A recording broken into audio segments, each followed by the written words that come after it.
Bonjour à tous. Alors dans cette nouvelle vidéo de la série sur les vecteurs, on va parler d'une notion qu'on n'a pas encore abordée dans la première vidéo, puisqu'on va parler de collinéarité et plus précisément ici de déterminant. Donc notre but, ça va être justement d'étudier cette notion de collinéarité et d'obtenir un critère, notre objectif sera ça, un critère ou une formule qui testera la collinéarité de deux vecteurs à l'aide d'une formule de calcul.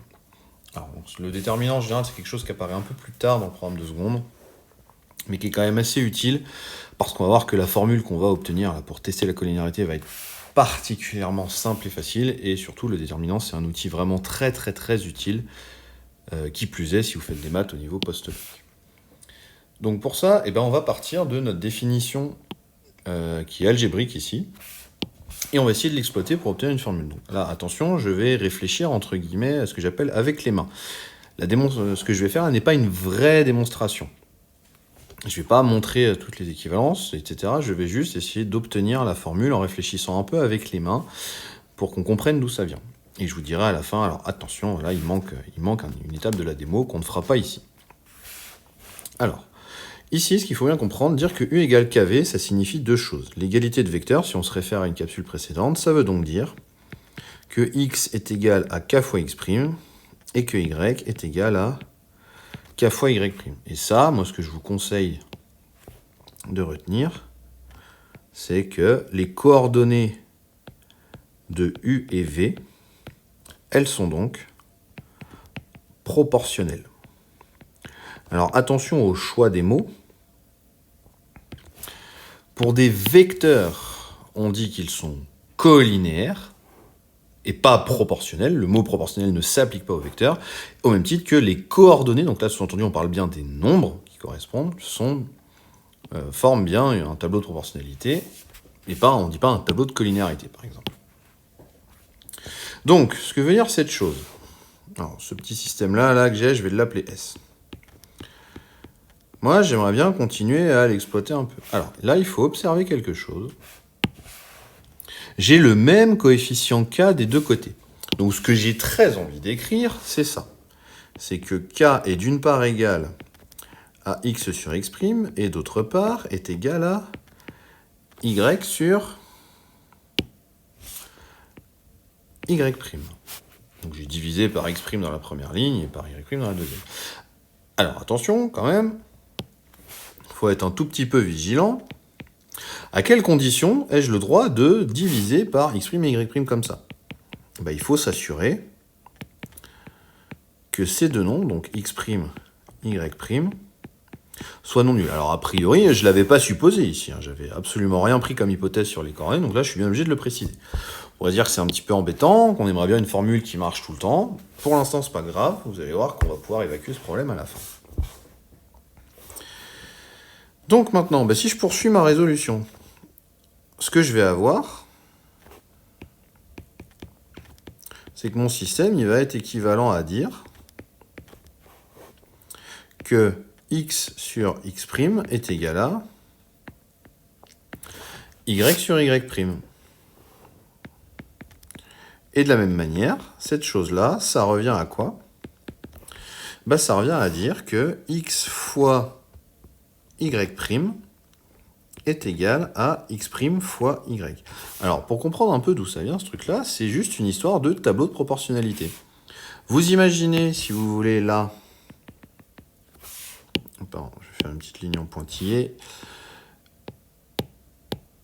Vous imaginez que là, ça forme un tableau.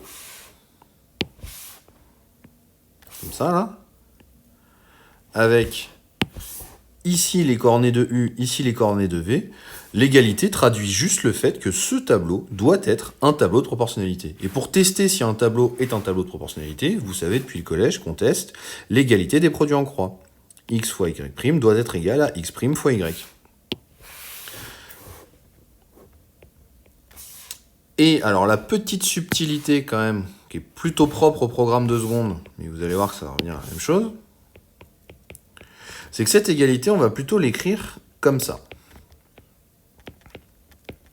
Ce qui est évidemment exactement la même chose, mais a le bon goût de faire apparaître le test d'une égalité nulle, pour savoir si le nombre qu'on calcule fait 0. Donc ça ne change rien, mais disons que vous verrez, c'est toujours plus confortable en maths d'avoir, quand on a un calcul à tester, de seulement vérifier si c'est 0 ou pas, plutôt que de calculer les choses différemment. C'est un réflexe assez naturel et je vous conseille de prendre bien l'habitude de faire ça. Et bien en fait, ce qu'on vient de démontrer, du moins partiellement, parce qu'attention,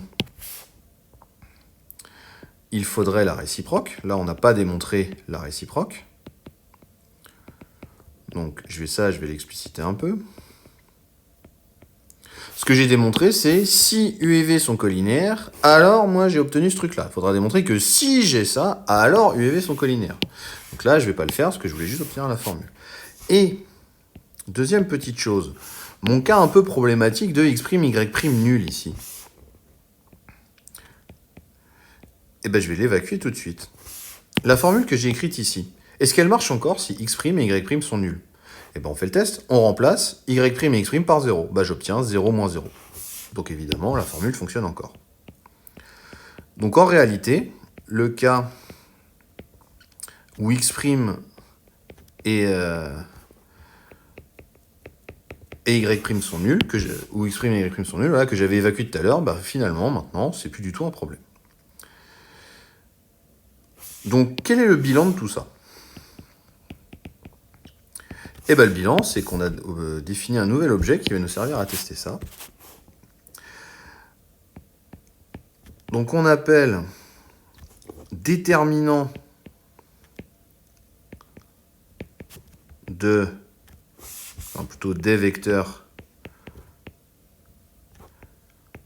U, V, le nombre que je viens de créer comme ça, donc qui est det de UV.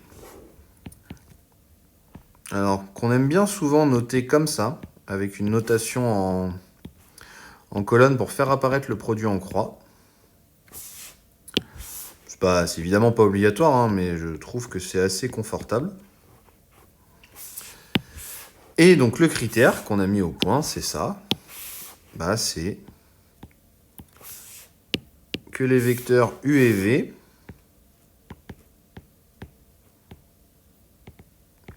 sont collinéaires. Bah, ça revient à dire que leur déterminant